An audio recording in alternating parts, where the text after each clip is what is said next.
एक शुरू करते हैं आज का इवोल्यूशन। देखो यार कुछ क्वेश्चन दिए हुए। What is the functions of appendix of our digestive system? हमारे डाइजेस्टिव सिस्टम में अपेंडिक्स का फंक्शन क्या है? Digestive function they are our wisdom teeth really useful for chewing food? No. ठीक है। What is the function of appendix of our digestive system? No function, कोई function नहीं। ठीक है। No. Wisdom teeth are really useful for chewing? No. Why did the huge animal like a dinosaur becomes extinct? Evolution is the gradual changes occurring in living organisms for a long duration. ठीक है। देखो evolution क्या है एकदम short में, ये short में दिया हुआ है एकदम। evolution क्या होता है?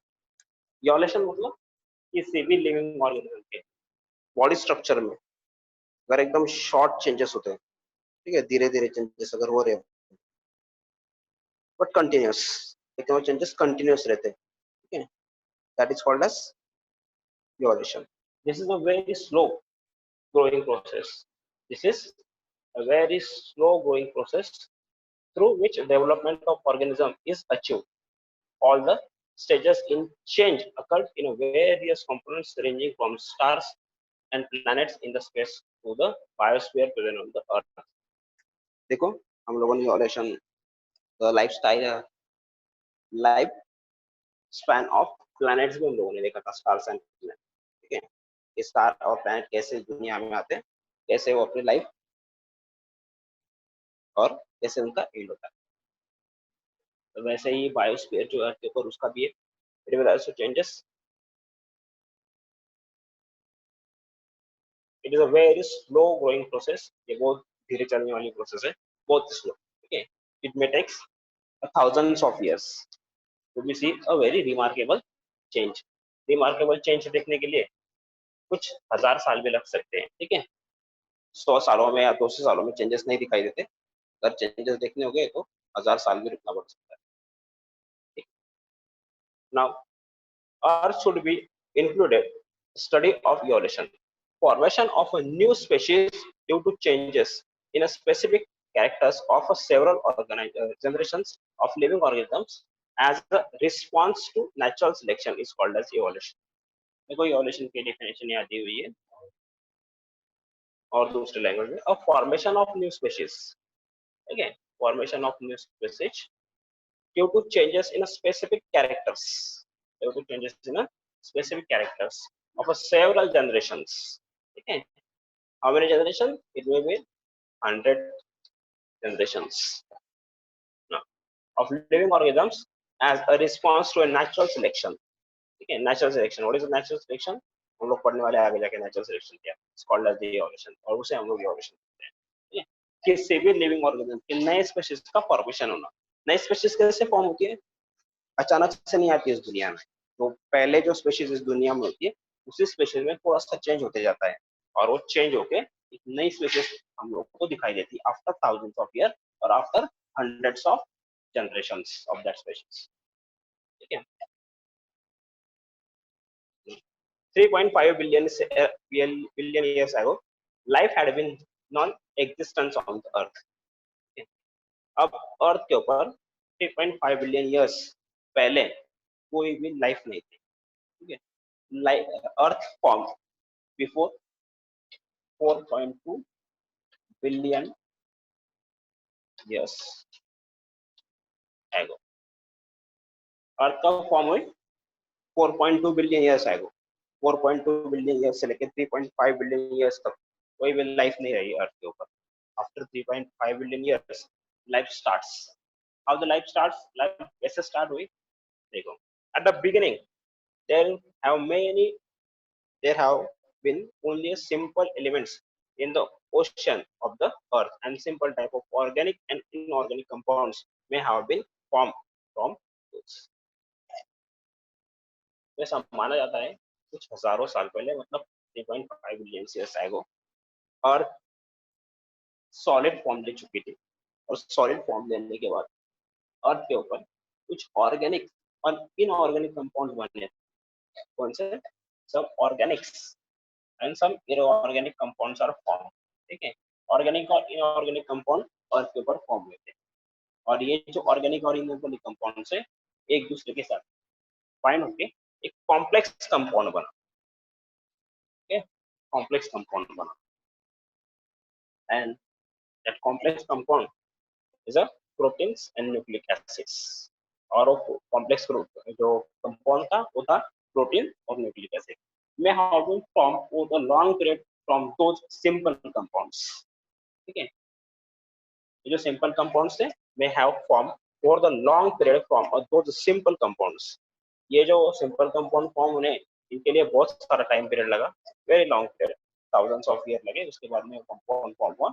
In the first primitive type of cell may have been formed from the mixtures of different type of organic and inorganic compounds. फिर ऐसे बहुत सारे कंपाउंड्स फॉर्म. ठीक है, after 1000 years several compounds are formed. ठीक है, several compounds are formed, and after the combination of such a compounds combine, okay, and it forms mixtures of different types of organic and inorganic compounds. Okay, then they form a mixture of different type of organic and inorganic compounds, and the number of those cells may have increased at the cost of surrounding chemicals. और धीरे धीरे फिर ऐसे cell form होती गई, वो chemical से primitive cell form हुई. प्रिमिटिव सेल मतलब कैसे, जिसमें only and only protein coat and nucleic acid था. ऐसे एक प्रिमिटिव सेल फॉर्म हुई सबसे पहले. Now there may have been some differences among those cells, and according to the principle of natural selection, some may have show a good growth and some may have a perish which could not be adjust with the surrounding. चलो देखो यहाँ से अभी natural selection की आ जाती है क्या है. तो ऐसे बहुत सारे सेल्स फॉर्म हो गए. ठीक है, there are maybe have been some differences among those cells and according to the principle of natural selection. बहुत सारे सेल्स फॉर्म हुए, कुछ सेल्स, सारे सेल्स एक जैसे नहीं थे, कुछ सेल अलग थे, कुछ सेल बहुत ज्यादा अलग थे. तो उसमें से जो सेल सर्वाइव कर पाए, ठीक है, those survive according to the principle of natural selection. ठीक है, they shows a good growth. जो सर्वाइव कर सके उनकी अच्छी ग्रोथ हुई, and those have not survived, they perish, they vanishes, they destroy by the nature. Nature ने उनको डिस्ट्रॉय कर दिया, तो नेचर में फिट नहीं हो रहे थे, नेचर ने उनको डिस्ट्रॉय कर दिया according to natural selection theory. Now at present crores of species of plants and animals with huge diversity regarding a shape and complexity are present on the earth. At the present अब के time में plants और animals के कुछ lakhs of species अर्थ में present है. ठीक है, तो ये स्पीशीज कैसे आई, it forms from thousands of years ago. ये थाउजेंड्स ऑफ ईयर एगो से ये स्पीशीज फॉर्म होते आ रही है धीरे धीरे, और जो भी सर्वाइव हुई वो अर्थ के सरफेस पे सस्टेन है, और जो सर्वाइव नहीं हुई वो वैनिश हो गई, पेरिश हो गई. Now the animal diversity ranges from the unicellular amoeba and paramecium to man and giant whale. कितनी कॉम्प्लेक्सिटी अर्थ के ऊपर, एनिमल डाइवर्सिटी बहुत जबरदस्त है, तुम लोगों ने देखी, इट्स में पढ़ा है. ठीक है, सेवन में पढ़ा है, नहीं में पढ़ा है एनिमल डाइवर्सिटी. तो कितनी एनिमल डाइवर्सिटी, छोटे से छोटे लेके एनिमल को लेके बड़े से बड़े एनिमल तक, छोटे से छोटे प्लांट को लेके बड़े से बड़े प्लांट तक डाइवर्सिटी यहाँ प्रेजेंट है. Various type of size, shape, colours, habits, habitats. ठीक है, बहुत सारा डाइवर्सिटी यहाँ है. The plant diversity consists of various species ranging from unicellular flora to huge banyan tree. देखो जैसे एनिमल्स की डाइवर्सिटी है अमीबा से लेके पैरामेशियम से लेके प्लांट वेल तक, वैसे प्लांट्स की भी डाइवर्सिटी.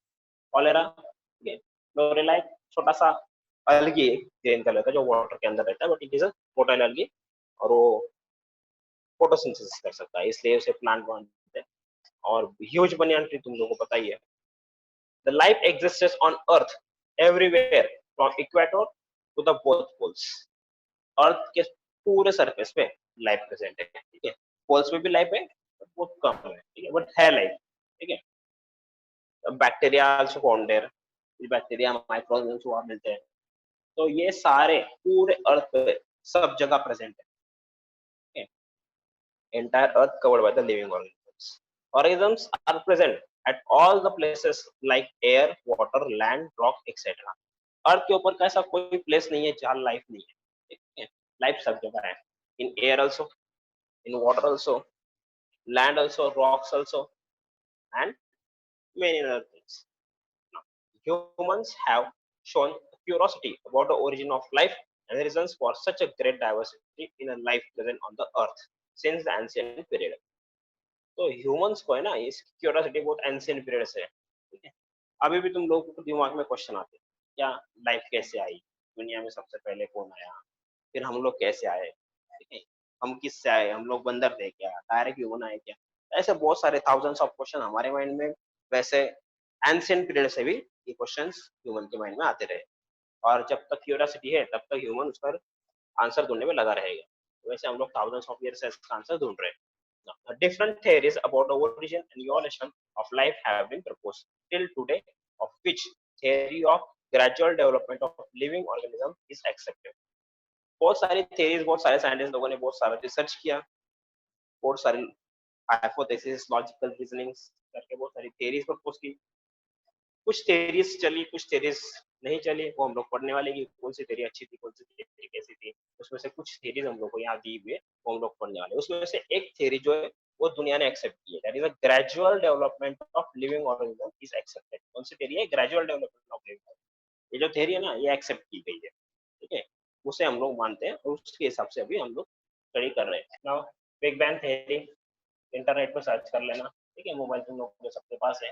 बिग बैंग थ्योरी क्या थी, सर्च कर लेना, समझ में आएगा, कुछ तो बता देना मुझे तक। अ पिक इनटू हिस्ट्री, हिस्ट्री में देखना है हमें क्या है। Many philosophers and religious scholars have written their view about the formations of life. देखो, हमारे जो एंशिएंट पीरियड के जो भी ऋषि मुनि जो है, उन लोगों ने सबने अपने अपने बुक में जो भी उन्होंने बुक्स लिखे, उसके अंदर उन्होंने लिख के रखा हुआ है क्या, लाइफ कैसे फॉर्म हुई है। तो उन्होंने लिखा है, life is form from the stars, water, minerals, which is formed on the earth. So there seems to be, through a discussion over the formation of universe in a various cultures like Indian, Chinese, Roman, Greek, etc. Various cultures have noted a different type of information about the planets, stars, the Panchamabhuta. ठीक है, पंचमहाभूत। तो सारे cultures में एक ही बात बताई गई है, जो लाइफ है वो पंचमहाभूत से बनी हुई है, ठीक है। यू नो वेरी वेल पंचमहाभूत। Now living organisms etcetera, living organisms वगैरह जो है वो सभी से बने हुए हैं in the form of poetry, stories and religious scale books, ठीक है। रिलीजियस बुक से, पोएट्री से, स्टोरीज से हम लोग को यही बताया गया है कि लाइफ जो है कैसे फॉर्म हुई है, इस फॉर्म बाय द पंचमहाभूत। Now the theory of evolution, अब हम लोग हमारा नेक्स्ट टॉपिक पढ़ने वाले हैं, थ्योरी ऑफ इवोल्यूशन। क्या है थ्योरी ऑफ, अब तक हम लोगों ने सिर्फ इवोल्यूशन देखा कि इवोल्यूशन की कंसेप्ट क्या है, ठीक है। ये जो है ना, ये है कंसेप्ट, ये अभी हम लोगों ने सिर्फ कंसेप्ट पढ़ी, ठीक है। ये एग्जैक्टली इवोल्यूशन क्या है, इवोल्यूशन कैसे हुआ है, ठीक है। इवोल्यूशन जो है ग्रेजुअल चेंजेस है, धीरे धीरे चेंजेस होता गया, और इस तरीके की नई स्पीशीज हम लोग को आज देखने को मिल रही है, ठीक है। ये मेन कंसेप्ट था। और थेरीज क्या है, अलग अलग थेरीज प्रपोज की गई, उसमें से कुछ थेरी हम लोग देखते हैं now. According to this theory, first living material protoplasm has been formed in the ocean. देखो, सबसे पहले ये थ्योरी क्या बोलते हैं, इवोल्यूशन। इस थ्योरी के हिसाब से जो कॉम्प्लेक्स न्यूक्लिक एसिड और प्रोटीन्स बने वो ओशंस में बने, और उसे हम लोग प्रोटोप्लाज्म बोलते हैं। सो प्रोटोप्लाज्म एक ऐसा मिक्सचर है प्रोटीन्स और न्यूक्लिक एसिड का, ठीक है, जिसमें सारे different different type of organic और इनऑर्गेनिक कंपाउंड्स मिलते हैं, ठीक है। उसे प्रोटोप्लाज्म बोलते हैं। But it is a living part, but वो लिविंग पार्ट होता है, ठीक है। And due to course of time, the unicellular organism was formed. और धीरे धीरे ऐसे प्रोटोप्लाज्म से एक यूनिसेलुलर ऑर्गेनिज्म फॉर्म। तो सबसे पहला यूनिसेलुलर ऑर्गेनिज्म जो अर्थ के सरफेस पे फॉर्म हुआ, दैट इज आर्की-बैक्टीरिया। ठीक है, वो क्या थे? वो आर्की-बैक्टीरिया थे, प्रोटोजोआ नहीं है। प्रोटोजोआ फर्स्ट एनिमल्स थे, ठीक है, और जो फर्स्ट लिविंग ऑर्गेनिज्म है वो आर्की-बैक्टीरिया है। Now gradually changes occurred in a unicellular organisms form which a larger and more complex organisms were formed।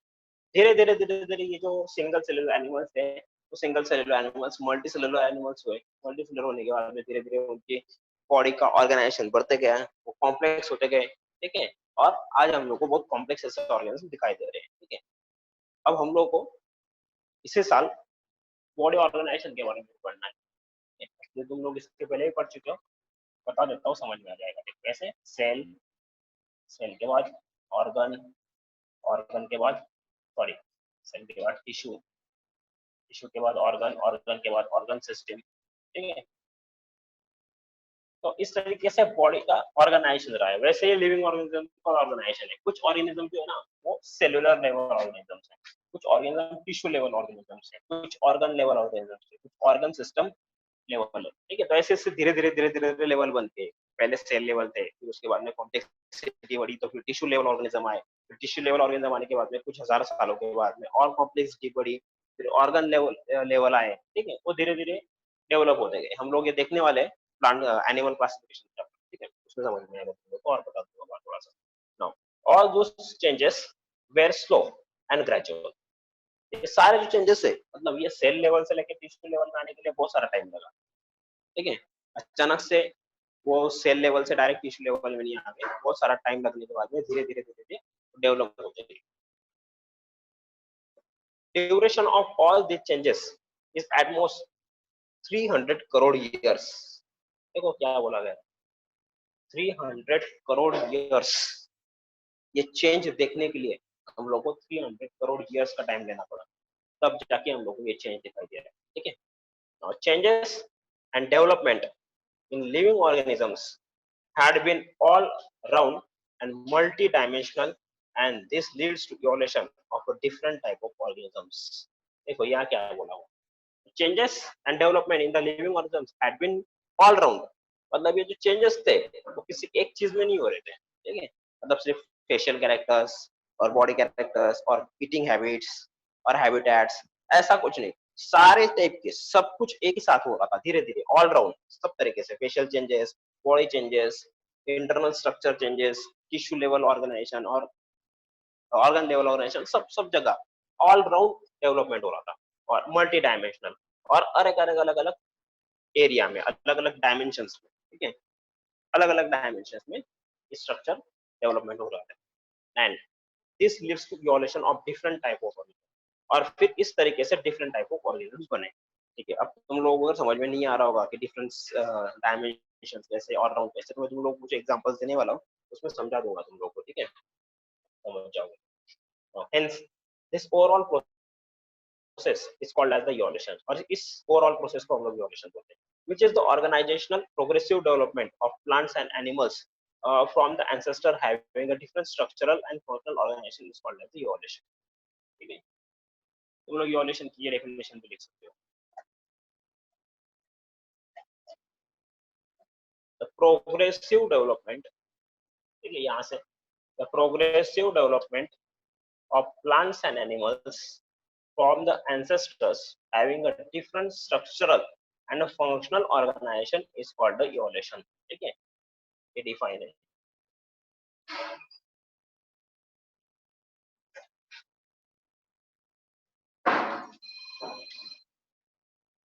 चलो, और कुछ प्रॉब्लम?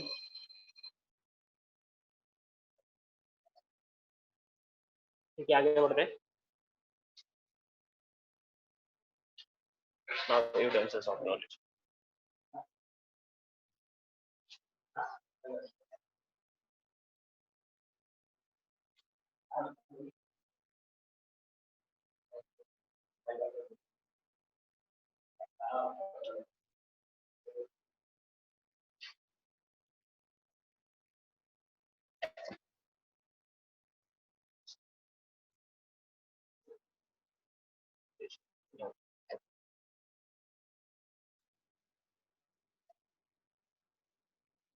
ना एविडेंसेस ऑफ इवोल्यूशन, एविडेंसेस के इवोल्यूशन।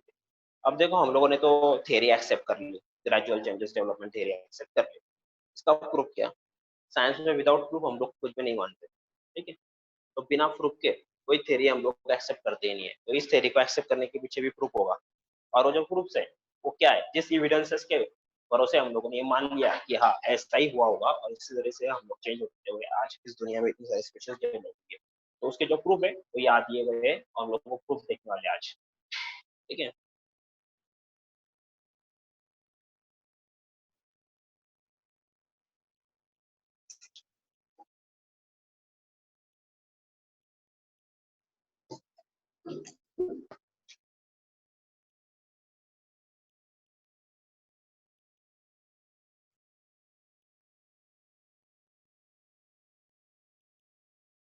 तुम लोगों में से किसी को कुछ प्रॉब्लम होगा तो मुझे पूछ सकते हो तुम लोग, समझ में नहीं आया?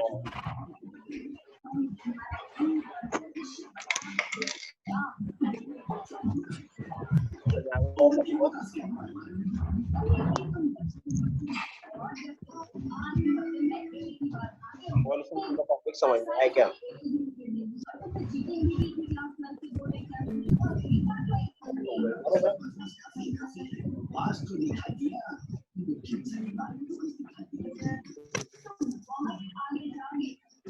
एजुकेशन ऑफिसर, यहाँ तक कि एजुकेशन के मंत्री भी बन सकते हो, प्रधानमंत्री भी बन सकते हो।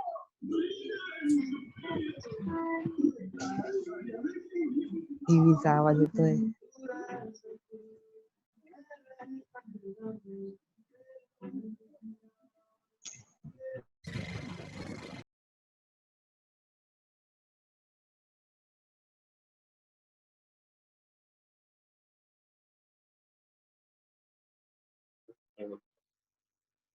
ठीक है, आगे पढ़ते हैं हम लोग।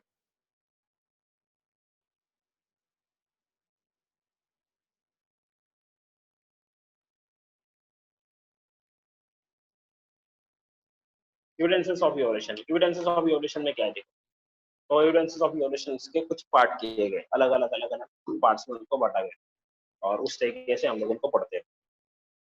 तो सबसे पहला एविडेंस है मॉर्फोलॉजिकल एविडेंस। ये मॉर्फोलॉजिकल एविडेंस क्या है? ठीक है, मॉर्फोलॉजिकल एविडेंस मतलब एक्सटर्नल अपीयरेंस, कैसे दिखते हैं बाहर से, व्हाट इज द सिमिलरिटी, उनकी जो सिमिलरिटीज है बाहर के स्ट्रक्चर से है, ठीक है, उससे हम लोग ये मान सकते हैं। तो यहाँ कुछ एग्जांपल्स दिए हैं प्लांट्स और एनिमल्स के, देख लेते हैं। Observe the following images and note the similarities between given animal and the plant. अब देखो ये जो एनिमल्स तुम लोगों को दिखाई दे रहे हैं, या तीन पिक्चर्स तुम्हें दिख रहे हैं तुम्हारे मुझे, ठीक है? तो इन तीनों एनिमल्स में एक कुत्ता है, एक भेड़ है और एक फॉक्स है, ठीक है? तो इन तीनों में तुम लोगों को क्या डिफरेंस, क्या सिमिलरिटीज नजर आ रही है? सबसे पहले हम लोग सिमिलरिटीज की बात करते हैं। क्या सिमिलरिटीज है? तो देखो तीनों के जो माउथ है वो एक ही टाइप के है, ठीक है? ईयर उनके लगभग एक जैसे है, ठीक है? नोज की पोजीशन सेम है, माउथ की पोजीशन सेम है, ठीक है? ईयर की पोजीशन सेम है, हेड उनका स्कल सेम है, ठीक है? और उनके जो टीथ है वो भी लगभग एक जैसे ही रहते हैं, ठीक है? थोड़ा सा स्ट्रक्चर साइज में डिफरेंस है, बट उनकी जो अरेंजमेंट होती है माउथ के अंदर वो भी सेम होती है। ये तो सिमिलरिटीज हो गई, ठीक है? अब हम लोग थोड़े से डिफरेंसेस के बारे में देखते हैं। डिफरेंसेस क्या है? तो डिफरेंस देखो, ये जो डॉग दिया हुआ है, तो डॉग की जो आईज है वो सामने के साइड में है, एकदम फेस के सामने है, ठीक है? और ये हम लोग यहाँ भेड़ को देखेंगे, ठीक है, तो इसकी जो आईज है ऐसे साइड में है, ठीक है? दोनों में ये डिफरेंस है। कुत्ते की आंखें एकदम एग्जैक्टली सामने होती है और जो हर्बीवोरस एनिमल्स होते हैं उनकी जो आंखें होती है वो साइड में होती है, एकदम सामने नहीं होती है। ऐसा क्यों? तो ये उनके बिहेवियर की वजह से, उनके जो हैबिट्स है और हैबिटेट्स है, ठीक है, उसकी वजह से इस चेंजेस की जो हैबिट्स है। तो हैबिट्स क्या है इनकी? देखो ये जो दो एनिमल्स यहाँ दिए, तीन फोटोग्राफ में से जो दो फोटोग्राफ है, तो दो एनिमल्स कार्निवोरस एनिमल्स है, वो फ्लैश खाते हैं, ठीक है? तो ये भी फ्लैश खाता है और ये भी फ्लैश खाता है, ठीक है? एंशिएंट टाइम में ये भी फ्लैश खाते थे, वो बाद में सिविलाइज हुए हमारे साथ रहेंगे, ठीक है? तो ये जो है ये हर्बिवोरस एनिमल्स है। फर्क ये है, ये जो है ये सिर्फ सामने के डायरेक्शन में दिखते हैं। क्यों? क्योंकि इनको किसी को कैच करके उसे पकड़ के खाना है, इसलिए इनकी जो आईज है वो सामने के डायरेक्शन में है।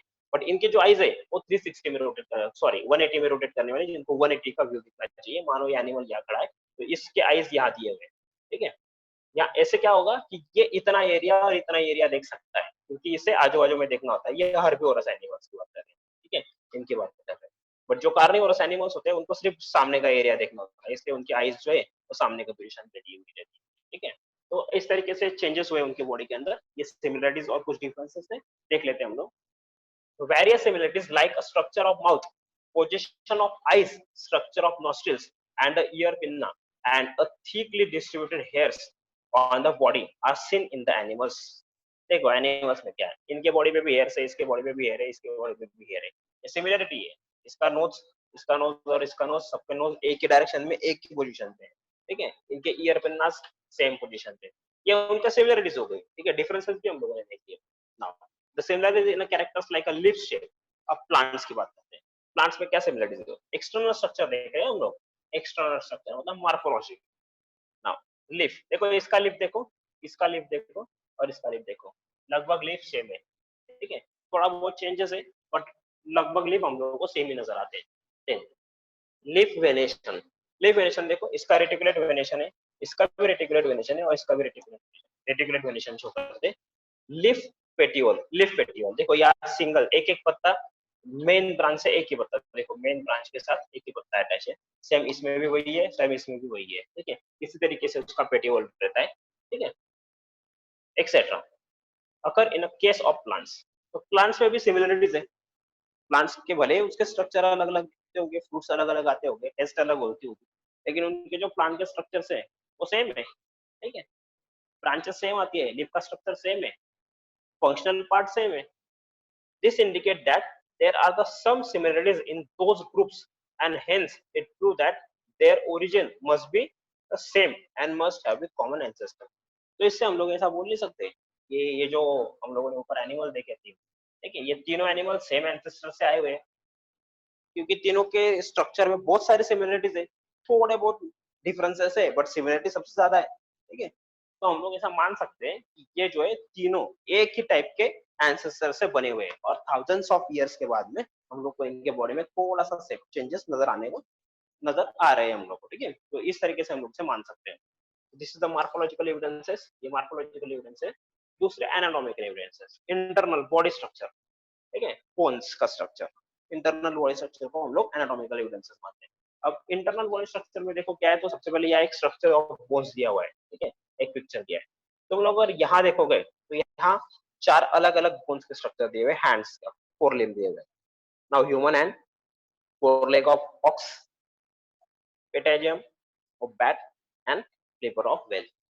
अब देखो इसमें क्या सिमिलरिटी इंटरनल स्ट्रक्चर से। If you carefully observe the picture, there doesn't seem any superficial similarity between the human hand and foreleg of ox, flipper of whale, and a pentagium of bat. अगर हम लोग इसे बाहर से देखते हैं, ठीक है, बाहर से कर देखेंगे, हम लोग बोन्स के स्ट्रक्चर की बात नहीं कर रहे हैं, बाहर से देख रहे हैं। मानो इमेजिन करो अपना हाथ, ठीक है, इस गाय भैंस का पैर, ठीक है, बैट का एक पेंटाजियम, ठीक है, और वेल का फ्लिपर। अगर हम लोगों ने बाहर से देखा तो हम लोगों को कभी नहीं लग सकता कि ये सिमिलर ऑर्गन है, ठीक है। ये तो हम लोगों को अलग अलग डिफरेंट ऑर्गन नजर आते हैं, बट जब हम लोग उनके इंटरनल स्ट्रक्चर को ऑब्जर्व करते हैं, similarly use of each of those structures is different in the respective animals. और ये जो है ये उस रिस्पेक्टिव एनिमल्स में ये इसका यूज भी अलग अलग है, ठीक है। ह्यूमंस में हैंड का यूज अलग है, ऑक्स पे फोर लेग का यूज अलग है, बैट में पेंडेजियम का यूज अलग है, वेल्को फ्लिपर का यूज अलग है। तो सबके यूजेस भी अलग है, ठीक है। उसका स्ट्रक्चर भी डिफरेंट दिखता है और यूजेस भी अलग अलग है। However, there is a similarity in the structure of bones and bony joints in the organ of each of those animals. देखो यार ये बोन, ये बोन, ये जॉइंट, एक बोन, ये जॉइंट और ये बोन, ठीक है, ये बोन, ये बोन्स, ये बोन, ये बोन्स। देखो ठीक है,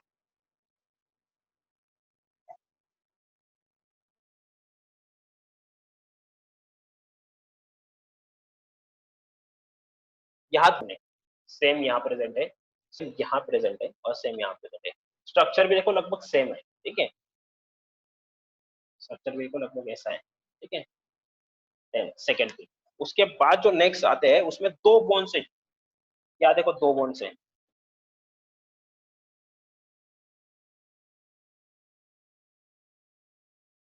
ठीक है, दो बोन्स है। अब उसका साइज अलग है but number of bone same है, ठीक है, उनका फंक्शन भी वहां सेम होता है, जॉइंट भी सेम है। देन हम वो भी पैलेंगस की बात करते हैं, ठीक है, ये देखो, ये देखो।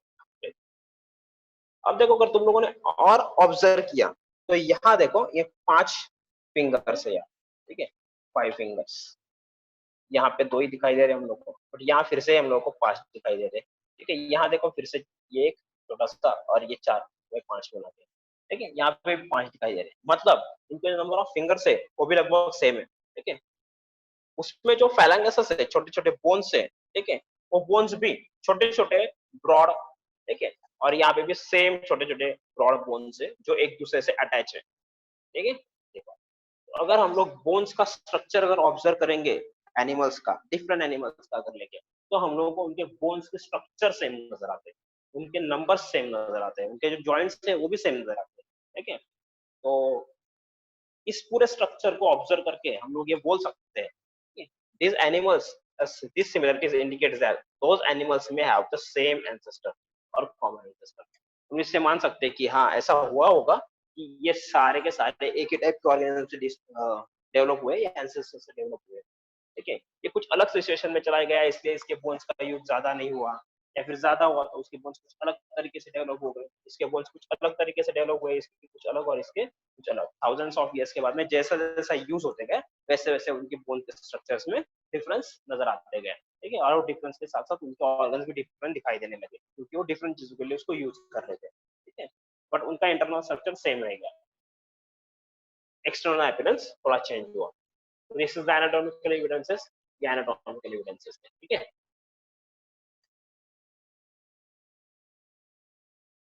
नाउ वेस्टिजियल ऑर्गन्स, तीसरा डिफरेंस आता है वेस्टिजियल ऑर्गन्स का, ठीक है। और वेस्टिजियल ऑर्गन्स का जो डिफरेंस है हम लोग बाद में लेने वाले हैं।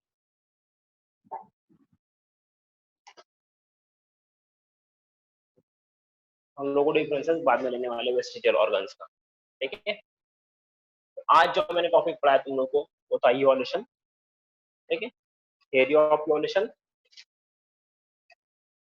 Theory of evolution, then evidences of evolution. उसमें से 2 एविडेंसेस हम लोगों ने पढ़े, morphological evidences and anatomical evidences, और कुछ एविडेंसेस बाकी है वो हम लोग कल के दिन पढ़ने वाले। अब इसमें से कुछ प्रॉब्लम होगा तो तुम लोग मुझे पूछ सकते हो, नहीं तो फिर मैं आगे का टॉपिक कंटिन्यू करूंगा कल के दिन।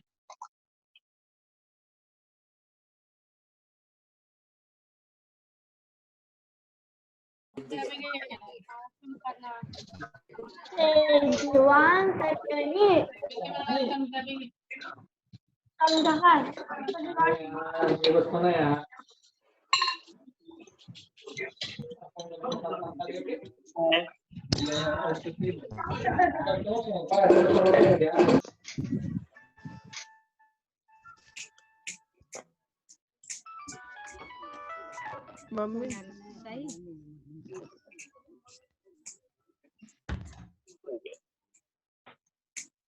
बाकी कल देखते हैं।